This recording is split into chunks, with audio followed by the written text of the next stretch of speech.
আসসালামু আলাইকুম। আমি বর্তমানে বাংলাদেশে এই 2024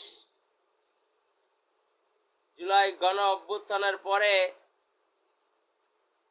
বাংলাদেশে যে বিচার কার্যক্রম পরিচালনার জন্য যে ট্রাইব্যুনাল তৈরি হয়েছে,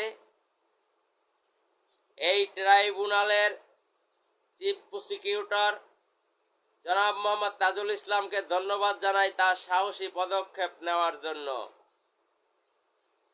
তিনি এই জাতির বীর সন্তান, তিনি জাতিকে আলোর পথ দেখাবেন।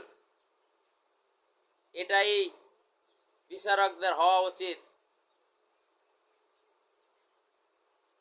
বিচারক হতে হবে সৎ, নির্ভীক, সাহসিকতার সহিত কাজ করতে হবে। চিফ প্রসিকিউটর তাজুল ইসলামকে আমার ভালো লাগে,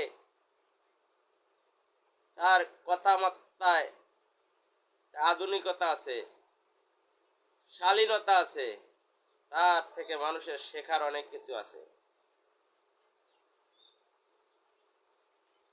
তার মতে সবাইকে এমন সাহসী সহিত কাজ করতে হবে।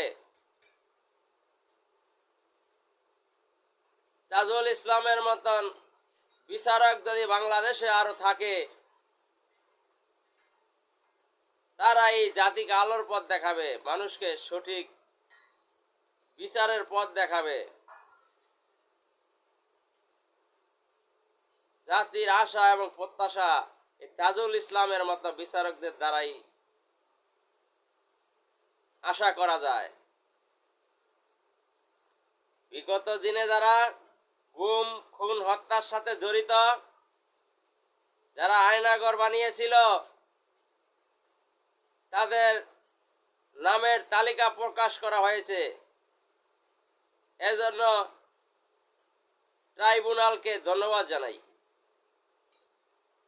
ট্রাইব্যুনাল একটা যুগোপযোগী পদক্ষেপ নিয়েছে এবং আইনের স্বচ্ছতার জন্য যা যা করার সব কিছুই তারা করেছেন।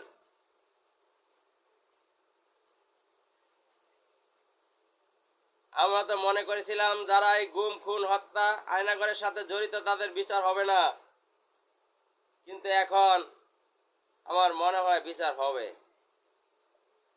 তারা এই গুম, খুন, হত্যার সাথে যারাই জড়িত